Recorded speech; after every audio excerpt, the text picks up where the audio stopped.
All right, everyone. Welcome back to Math 221. As I said at the end of last lecture, we're going to get started with Chapter 5 today. And Chapter 5 is all about exponential functions. Okay, and today we're going to look at exponentials and logarithms. And then right at the start of next week, we're going to start to do some calculus on them and see what things we can learn. Okay, and you're probably fairly familiar with them. Um, they would have been covered in whatever version of pre-calculus you took. Um, and they look something like this. Some function looks like b to the x, where there's a few stipulations. B is greater than 0, but not equal to 1, right? If b were negative, then we would run into some problems. And if b is 1, well, then this output is always 1. We also run into some problems, okay? Um, and it's called the exponential function with base b, and then sometimes you'll also hear it called with base b and exponent x. The domain of this guy is all real numbers. You can check any real number into this you want, which may cause a bit of hesitation for you, right? It makes sense, when we first started defining exponentiation, right? Something like 2 to the 4. Well, it's 2 times 2 times 2 times 2, right? There's 4 2's. But what about something like this, right? 2 to the 1 half. Can you have 1 half 2's multiplied together? Right? Or even more confusing, what about something like 2 to the pi? Right? If our function is defined over all real numbers, then we should be able to plug pi in. And what are we going to have, 3.14 twos? Maybe something like that? That doesn't make much sense either. Okay. And what we do is we extend our definition of this whole number 1 into the realm of the rational and the reals, such that everything follows the exponent laws, right? And the exponent laws, we've been using them sort of throughout the quarter, here and there. But now that we're looking at them more directly, it would be nice if we just wrote them all down really quick, so that we had a quick reference for all of these laws. So say a and b are greater than 0, and we have two real numbers, x and y. Okay, and there are 5 exponent laws. Okay, the first one says that b to the x times b to the y is b to the x plus y. So if you're multiplying them together and they have the same base, you add the exponents.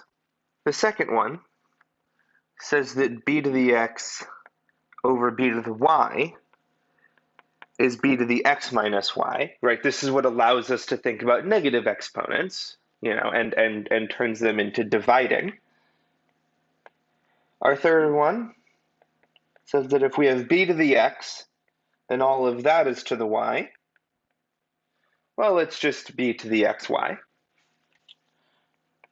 Our fourth one, say we have a times b to the x. Well, then our x distributes in the way you would think. And then for 5, this is once again similar to the one above. If we have a over b to the x, right, this is a to the x over b to the x. Okay. So these are our 5 exponent laws, and we can sort of run a couple of quick examples just so that we're familiar with using them. right? Say we're taking 16 to the 7 over 4 times 16 to the minus 1 over 2. From law 1, this is going to be 16 to the 7 over 4 minus 1 over 2, which if we subtract those fractions, this is going to come out, it looks like 16 to the 5/4. And then from here, we can sort of do these one at a time, right? The fourth root of 16 is 2. So this is equal to 2 to the 5, which is 32. Next, maybe we can take a look at something like, we can do 64 to the 4/3, all of that to the minus 1/2. But then, of course, what we're actually doing is multiplying those two exponents together. So that's going to be 64 to the negative 2/3, okay? Which I can write as 1 over 64 to the 2/3. And then once again, doing these one at a time, I happen to know that the cube root of 64 is 4, right? Because 4 cubed is 64.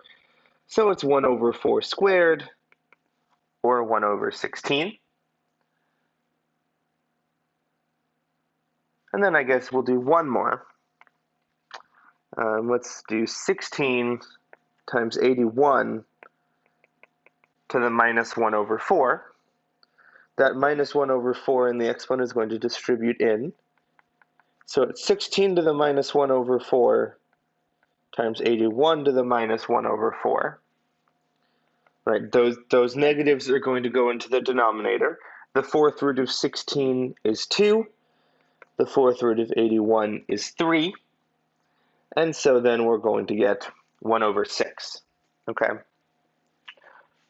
We can also use these to solve equations, right? Using these same sorts of laws, right? Say we want to solve the equation 2 to the 2x minus 1 equals 16. Well, 16 is equal to 2 to the 4, right? And so if 2 to the something equals 2 to the something else, then those two something else's must be equal. So we have 2x minus 1 equals 4, which then, with some simple algebra, you get x was 5/2. And so now that we've, sort of looked at this, one of the questions that might be sort of on your mind is, why does this matter? And it turns out that these functions are actually everywhere in nature. The speed at which bacteria spread and sort of grow is exponential, right? The rate at which a radioactive substance decays is exponential. This next one we'll actually see in part 2 of this lecture. The way that money in an account accrues interest and increases in value is exponential. Okay. Before we get to that, though, let's take a quick look at graphing these guys.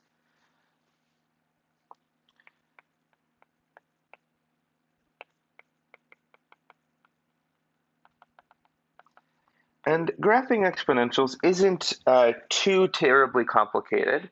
We can do it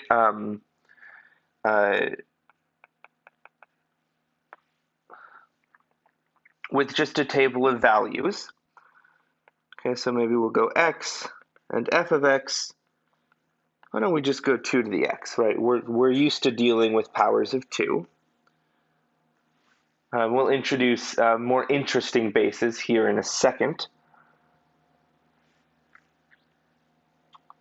And so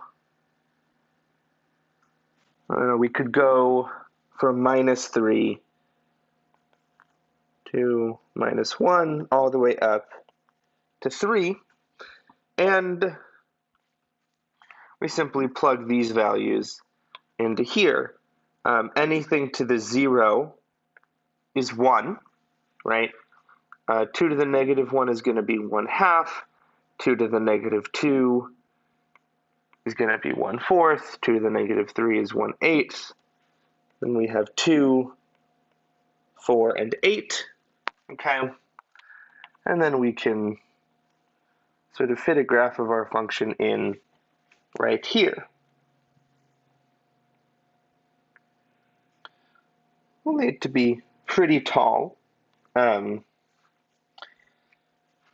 so we can graph it, right? Starting, we know we have 0, 1, 1, 2. We're going to have 2, 4, and 5, 6, 7, 8.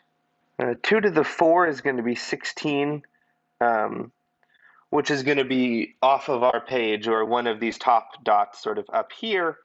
So I'll just go 1 through 3. And then here on the negative side, we have 1/2, 1/4, 1/8. And this, I think, gives us enough information to throw on a graph of our function. Oops.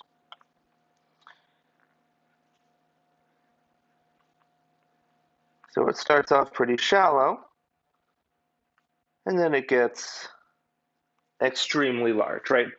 Not an asymptote, right, because all of these numbers are defined, but it grows exceptionally quickly, right? If we were to say, want to graph, say, x, maybe we'll go g of x equals, say, 1/2 to the x.